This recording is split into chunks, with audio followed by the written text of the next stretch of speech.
speech at King College in 1960, Chief Luthuli, the head of the ANC, received a Nobel. You do not support, then, Nelson Mandela's strategy in the struggle to free black people in South Africa? Let us first of all be very clear here, Phil. Nelson Mandela is my brother. So he is is a Jesse member Jackson. of the family, and so is Jesse, and Jesse is a very brilliant man. We just want him to return home and stop being used by the enemy and the oppressor against his people. Now back to Brother Nelson Mandela. And certainly we can never mention Nelson without mentioning Winnie Mandela. But Nelson Mandela's attempt at a multiracial government in South Africa after the murder of men, women, children, and babies, and the rape of South Africa, a criminal settler colony that has been established like Israel there in that part of the world. I cannot go along with one man, one vote. Let me say why. If someone broke into your home, Mr. Donahue, and actually bomb rushed your home, and Black Boots stomped your door down, and came in and robbed and raped everyone in the household, and was able to take the wealth of your home and parlay it into an empire. This is an invader. This is an intruder. This is a murderer. This is a burglar. This is a criminal. So you have no responsibility to share your home with them after they broke in and committed the crimes that they did. You want... I'm just as interested in the freedom of my people as I am in the self-determination or the Kujichagulia, self-development, them being self-defining, self-respecting, and self-defending. If the white man has killed millions of our people, and you cannot deny the undeniable and indisputable and irrefutable truth, fact, proof, and history of their bloodshed there in South Africa, I said it would be merciful if they would leave. I don't agree with a government, a sham government. No man walks out of prison after 27 years and becomes the president unless there's a script and a plan behind the scenes to remove the economic sanctions from whites in South Africa. But no real plan for redistribution of the wealth. The Oppenheimers, the De Beers, and others there sucking the blood of our people. So I said, be merciful. Give them a period of time. 24 hours. Truman gave the Japanese a period of time. But when they didn't comply, he dropped the bomb on men, women, children, and babies. I make no apology for that statement. I believe that the invasion of South Africa was an act of unprovoked war. One nation against another nation. And nations must fight for the self-determination. They had no business there, Mr. Donahue. Yes. Would you like to see Aristide? Am I correct in saying you have forsaken that ideal? My arms are tired, Phil.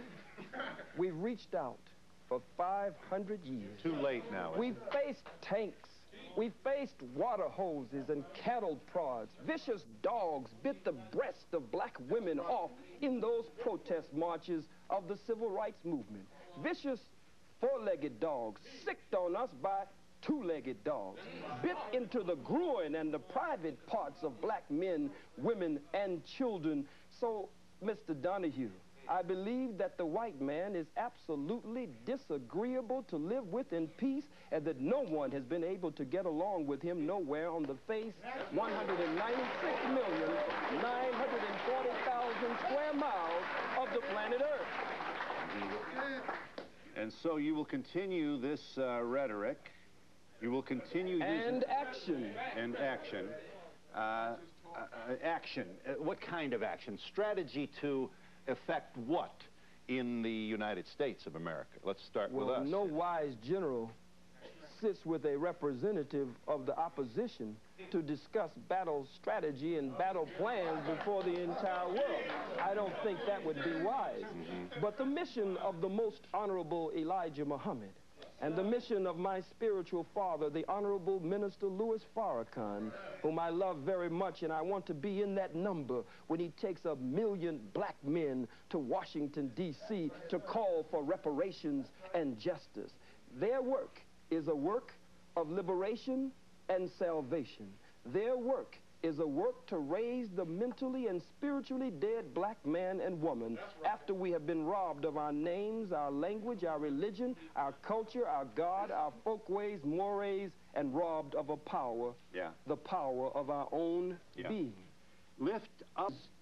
High school, then the Bible, listen for a second, the Bible speaks of lifting up the skirts of the garment. Oh, I'm surprised that you feel. It's a metaphor. It's symbolic language. I'm not at all interested in what is under the Pope's clothes. I'm not into that. It's a metaphor.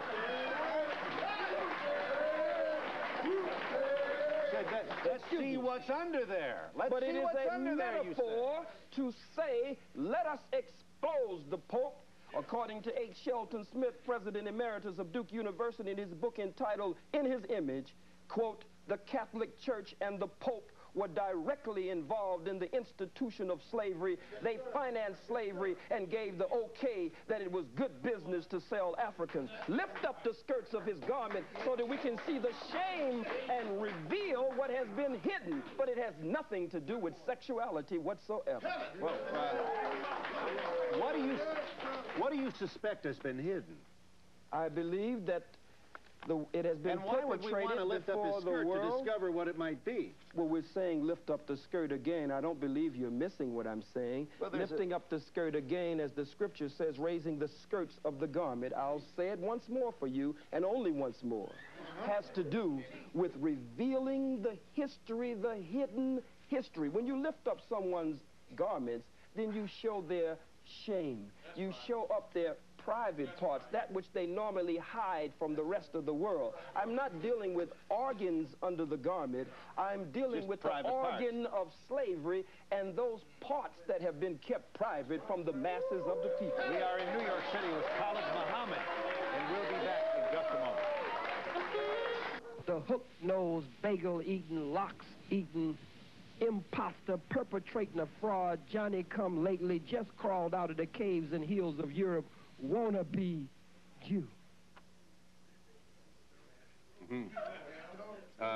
Not presuming you haven't been asked this before, but may I ask you kindly to speak to the loved ones of Schwerner and Goodman, who died with one of your brothers, Cheney, buried in a shallow grave in the South in the middle of the Civil Rights Movement, because this black man was seen with two white Jews down there causing trouble, trying to promote the civil liberties of your people. Two Jews found in a shallow grave. I happen to have met the mother of one of these very brave people. And when she sees this, we can only speculate what must go on in her heart. You would want to say what to her? I don't have anything to say to her. You just condemned all Jews with that observation, with this alliterative kind of Jew bashing that so excites your largely male audiences. Well, I wonder why. It means that I speak the truth. I speak to the pain and hurt of the masses of black people. I speak that which many of them wish they could say. That's why they cheer and applaud. Speak to Mrs. Goodman's and I speak that also, speak to which Mrs. many Goodman. of them only whisper behind closed doors.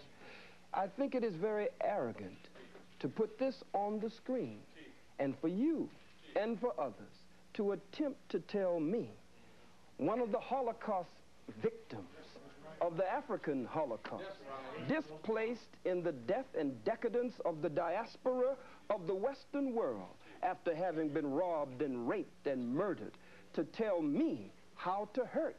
These are strong words that you put on the screen, but you cannot tell the aggrieved and the victim. As I was talking to Brother Malik Zulu Shabazz, the young student warrior from Howard University, and we were going over this, and we said, how do they expect to tell we who have suffered so much how we should speak? When you're hurt, you'll say faggot, you'll say cracker, but you don't want to give me time to say where these terms came from and how they apply to your people here in America. You feel it's true.